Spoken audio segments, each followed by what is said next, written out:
Bully Porter, Jonathan Catt, thank you so much for joining us today. I am thrilled and honored to introduce to all of you Vice President Joe Biden and Dr. Biden. Hello. Hi, Karine. How are you?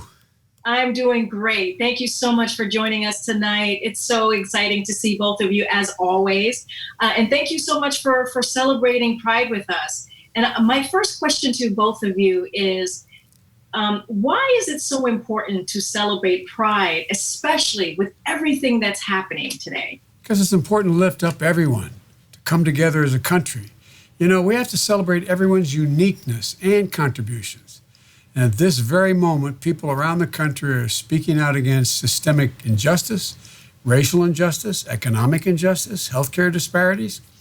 Pride finds its roots in our collective struggle against injustice and in the LGBTQ community's enduring test of resilience that we've seen played out. If we're going to make the U.S. the beacon of hope for the rest of the world, once again, we have to pass, for example, the Equality Act, ensuring that the rights of LGBTQ people aren't left up to the courts alone, but are enshrined in our law. We have to fight to protect LGBTQ youth from harassment and discrimination. And we must ban conversion therapy. Ban conversion therapy, period. We have to lift the ban on transgender individuals serving openly in our military. We have to make the U.S. a world leader again in LGBTQ equality. And we have to protect transgender people from violence. We've lost so many transgender women of color to violence, 14 in this year alone. Our fight for equality unites us all, and it requires presidential leadership. This month, I spent time thinking about George Floyd and Amy Stevens and Larry Kramer and so many others who in life and now in legacy are teaching us to be better and to be greater.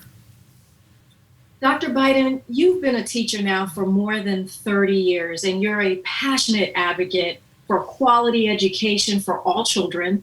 Will you continue that commitment to educate as the First Lady? And as a teacher, what do you think we need to do? Thank you, Karine. Yes, teaching is more than a job to me. It's who I am. So no matter what I do, education will be a part of what I do. In my classes, I get a window into my students' lives through their writing. And they write about feeling rejected or dealing with bullying or discrimination and encountering violence. And they have broken my heart. And what I've seen in my class is backed up by studies. LGBTQ students, and especially students of color, face challenges like discrimination and harassment and homelessness more often than their peers. But I also get to see how strong they are and how far they can go when they have the love and the support they deserve. Every student has the right to a quality education, and no student should be afraid to be who they are.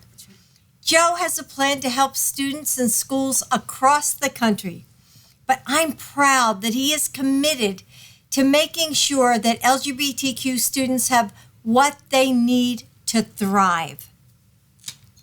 Thank you so much, Dr. Biden.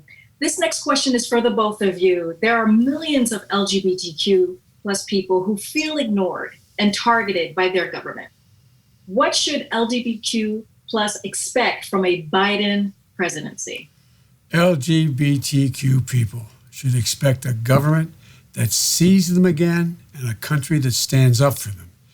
You know, I can remember still how hopeful we were as a country when the White House was lit up in rainbow colors following the Supreme Court's marriage equality ruling. And I remember the hope that inspired, and it inspired the whole world. Now, 5 years later, we can celebrate that no American can be fired for who they love or for who they are. You know, I think we have to build on that. And as president, I'm going to go further. I'm going to enact measures that will make equality for all a reality. And Jill and I cannot wait to welcome back everyone to the White House during Pride Month. Right. Sounds awesome.